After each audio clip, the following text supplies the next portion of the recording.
Hi there, my name's John. Today's gonna be a pretty good day, but first I want to talk about, I guess, my upbringing. This is not a light topic, in my opinion. It's also pretty private, so I'm probably not gonna make this video public. But I think it's just good to get my thoughts in order about it, because I believe it explains a lot about myself. And though I try not to let it, I think it does dictate a lot of my actions and has led to the formation of a lot of my beliefs and attitudes. Now, I think that's pretty typical for most people, insofar that their upbringing and childhood dictate a lot of who they are. I mean, it's literally how you were brought up and how you grew up, and the first things... In 300 meters, use the left 2 lanes to take the Trans-Canada Highway 1 East ramp to Hope. How good of a thing that is, because my upbringing was not great. Use the left 2 lanes to take the Trans-Canada Highway 1 East ramp, then merge onto Trans-Canada Highway. There's been a lot that I've had to change about myself since getting out of my family home. And probably the most complicated and most confusing part of it is relativism. It's like, how bad did I really have it compared to the average person, right? I don't know. Continue on British Columbia 1 East for 29 kilometers. In someone else's shoes, I've imagined it. You know, I've had many a friend, and you know, I've heard all about their childhoods, and I'm like, wow, you know, that seems about the same, or wow, that's really different. But you don't really know, right? Because there are some things that you don't remember. There are some things you don't talk about. There are some things that dull in their sensation over the years, so the sharp, keen edge of terror or the stomach-burning sense of wrath fades into just annoyance or discomfort. So I'm not sure how I had it, which is tough, because if someone says, hey, how were your parents when you were younger? How were you when you were a child? You know, therapists, good friends. It's really hard to say, man, I don't know. I guess like they were all right. But when I say they're all right, it's really, I've got two parts of me. One that says, oh yeah, it was fine, and the other part of me that says, no, it wasn't. It was anything but fine. So let's talk about it. In a previous video, I alluded to the fact that my family struggles with mental health to some extent. I myself have ADHD, which made things pretty challenging at school and socially as well. Just because I was that level of extra distracted. My first girlfriend said that I drew her attention because I was a complete space cadet. I would literally just wander around dancing to music in the hallways and not give a rat's ass about what anyone thought or saw. But in reality, it didn't even occur to me what other people thought or saw. I was so spaced out. So that was complicated. And it was extra complicated because my dad was a pretty strict guy. I think we're mostly going to talk about my dad here. But let's start with, I guess, my mom, who I have the least to say about. My mom was chronically ill and was essentially bedridden for about a decade when I was younger, kind of like from the ages of 12 through 22. So, not during my childhood, but pretty much right from the end of it, through teenage years, up until like early adult, sort of midway through my early adult years. She suffered from something called chronic fatigue syndrome. And so essentially, every time she overexerted herself, she would become permanently more tired. It was like draining a battery, but you cannot recharge it to the same level that it was previously charged. And so she wasn't well for a number of years before I was 12, but it really hit when I was 12. She ended up quitting her job. She would stay home all day, not leave the house, often not even leave the bed on bad days. And so that was a struggle. That was challenging. She did her best to be a good mom. She was there emotionally. She was there mentally. She was checked in as a parent. But because she was so tired all the time,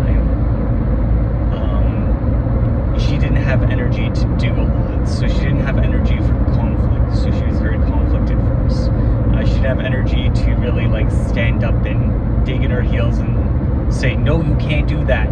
My 13-year-old daughter, 13-year-old son, you can't do that. I'm your mom. I tell you what to do. She didn't have the energy for that either. And so she was the good cop of the two parents. Her condition also led to a lot of conflict in the household between my dad and her. My dad did not really comprehend her illness. He didn't understand it. So their conflict was usually related to work. My dad had this half joke, half really not a joke, where every time they had an argument, he'd end by saying, just get a job, and then he'd storm out, and he thought it was very clever, but frankly, I think it was a total dick move. It's like saying to a paraplegic, just go for a walk on the beach. Like, seriously, man? I think that's funny? I don't think it's funny at all. Anyways, that was my mom. I'd say I was pretty close with her.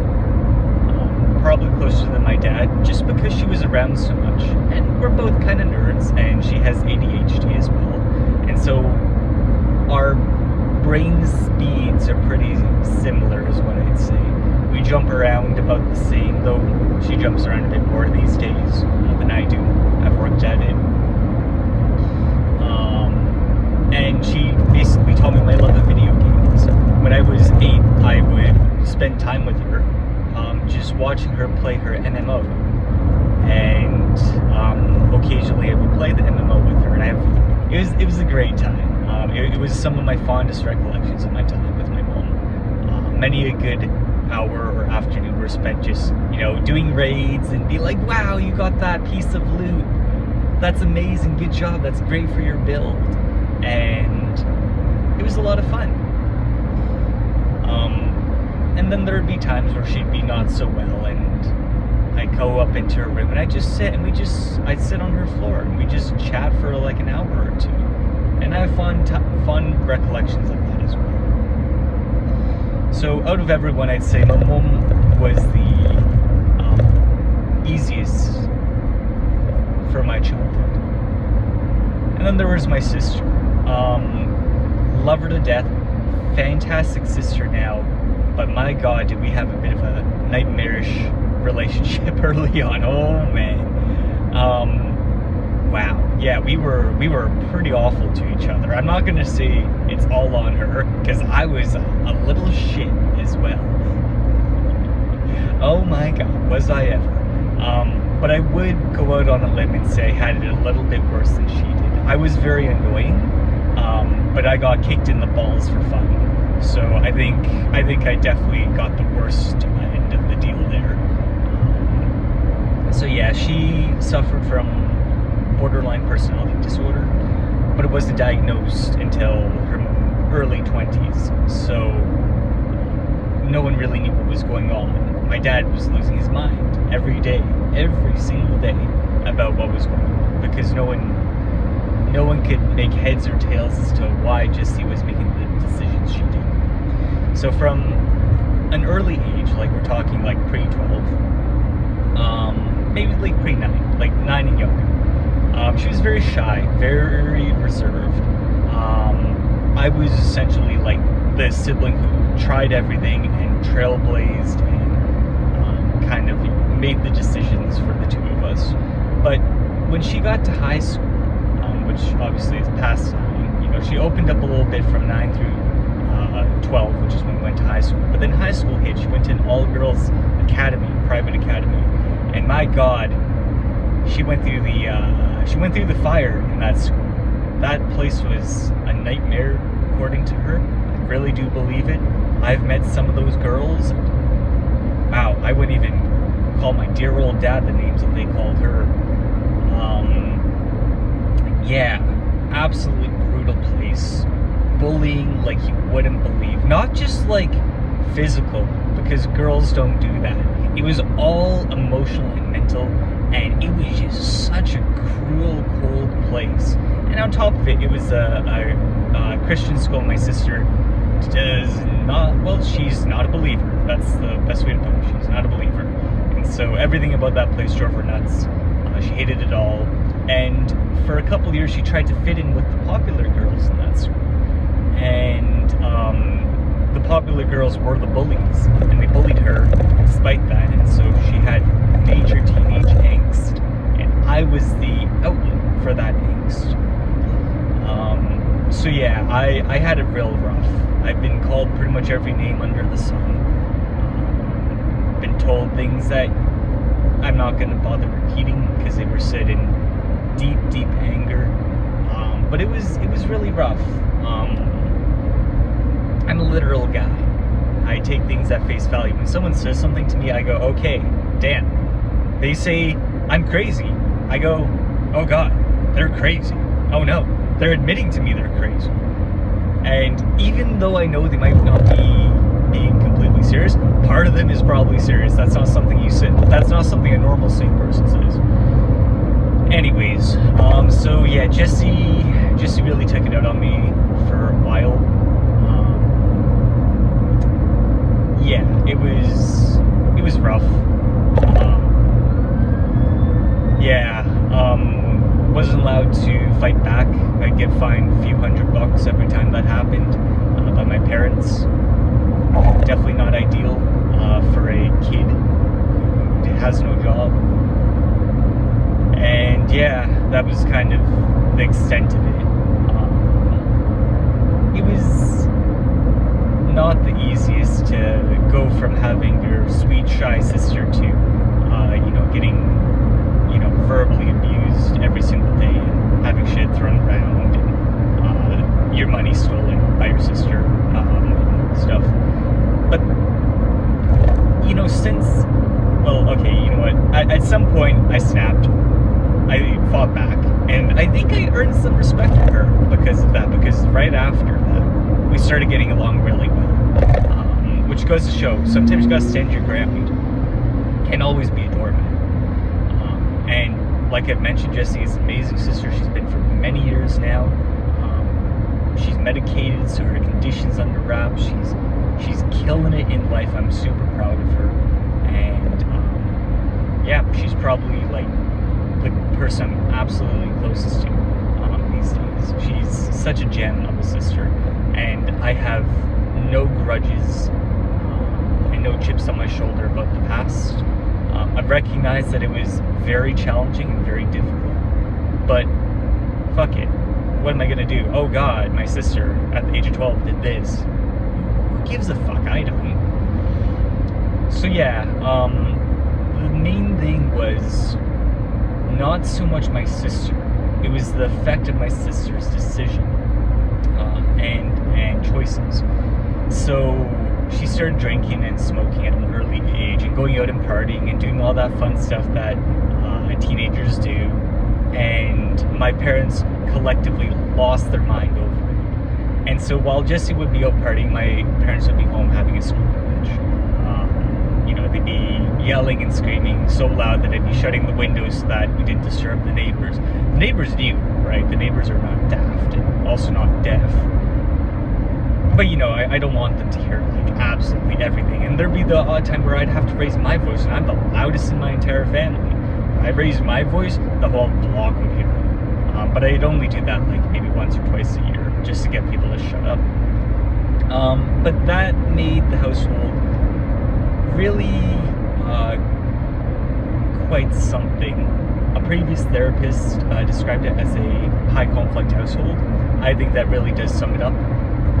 Fights every day, shoving matches, arguments, screaming, throwing, ultimatums, list goes on. Not great. And I would be home because,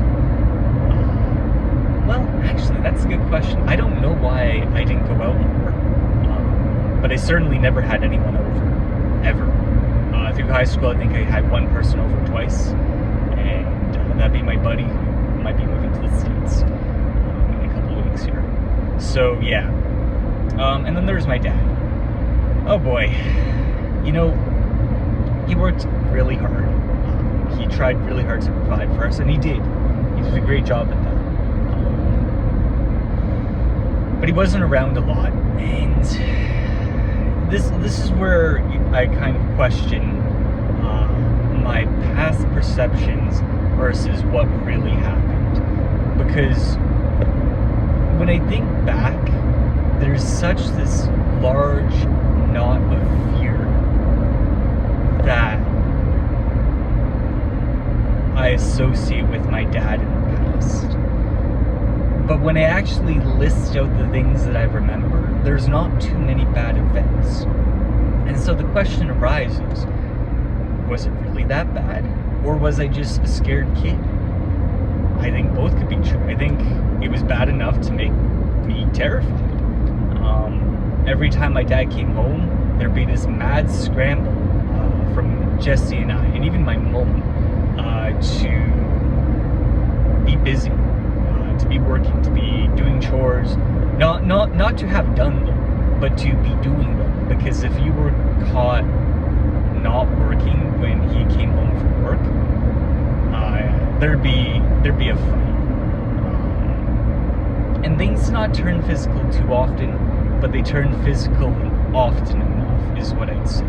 That it was always this kind of ever-present looming threat.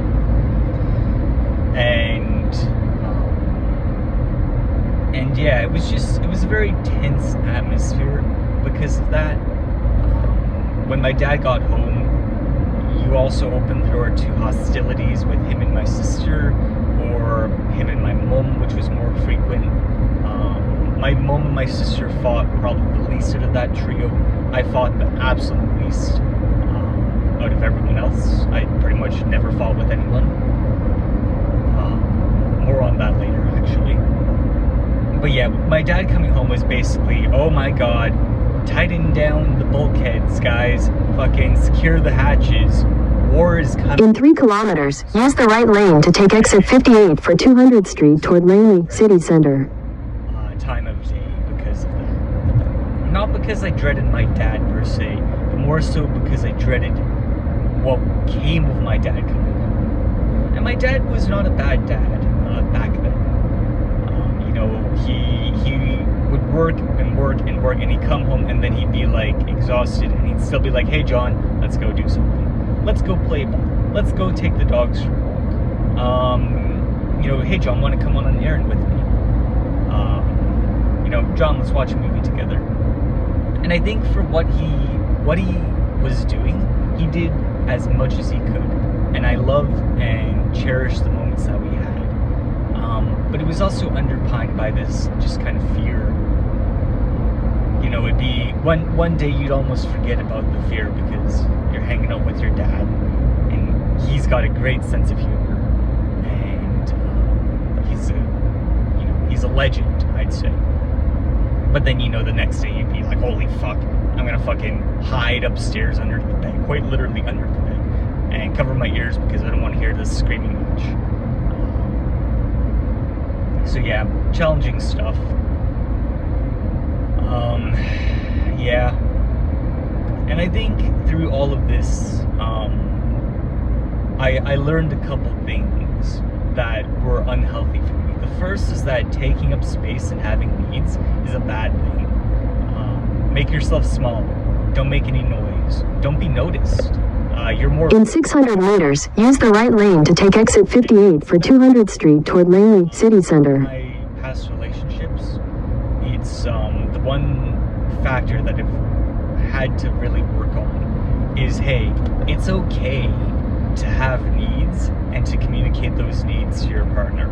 Because use the right lane to take exit 58. Bring yourself in your own relationship. But I guess I got used to just not wanting to pick a fight. In 600 meters, slight right onto the 200th Street South ramp. It involved just not being noticed, because if you were noticed, it'd be like, tell me that your mom is crazy, tell me that your dad is wrong, you know. And so that was really tough. And then the second thing I'd say that I had to really work on is just slight right onto the 200th Street South ramp, then merge onto 200th Street. Conflict. Like, hey, I have an issue. Oh my god, okay, you better fucking put them paws up. Put them paws up, son, because you're gonna have it out with this slight issue. There's one time that my parents had a massive physical fight over this is gonna sound insane. The direction that the bowls were in the dishwasher. Like, not the fact that Continue on 200th Street for 5 kilometers. that we were loading bowls into the dishwasher, like maybe they were fine china or something. No, the direction that they were loading. One was sideways, one was horizontal, vertical, and they had a massive shoving match over it, and they were like fucking cussing up a storm. Yeah, pretty rough stuff. And then I guess the third thing is just self-esteem. You know, in those fights, you know, that I would get involved in. Either my dad would lash out at me, or my sister would. And, you know, they say pretty awful stuff like, you have an ugly smile. And that was my dad, actually. As crazy as that sounds. Just imagine being like a 50-year-old guy and telling your son, you have an ugly smile. Like, that fucked me up for a number of years. I didn't smile. Because I was like, why would I fucking smile? Like, I got an ugly smile. You know, other things like weird voice, you know, body, muscle percentage, body fat, hair, voice, face, etc., whatever. Anyways, that did a number on me. I probably am the most past that right now. It's really the fucking taking up space. It leaks in, especially in friendships. I'm like, oh yeah, no, I don't need your help. Oh no, I don't need your help. I don't need your help. Let me help you though. And then they're like, dude, you're doing it again. You're not letting me help you. I go, ah, shit, man. You got me. You got me again. Thank you. So yeah, it is pretty incredible how your childhood follows you around. Like, I'm at my late 20s right now. I'm still untangling that shit. I've had like a couple years of therapy throughout my earlier 20s, not recently. And it's just like, yeah, it's just like that fucking spaghetti noodle. You keep pulling on it, and it's like, damn, it keeps going. It keeps going. And then you stop therapy, so you just cut the noodle, and you're like, damn, it's still in there. But, you know, I'm just gonna chew what I have right now. It is a bit unfortunate in my eyes. I do wonder how I would have turned out if I had a more supportive, less conflict heavy household that I grew up in. I think things would have been pretty different. But we can't regret the past. It happened, and there's no changing it. All we can do is recognize that it happened and move forward. So I continue to work on myself, continue to try and find my voice, and I guess share myself with the world. So thanks for listening. I'll catch you in the next one.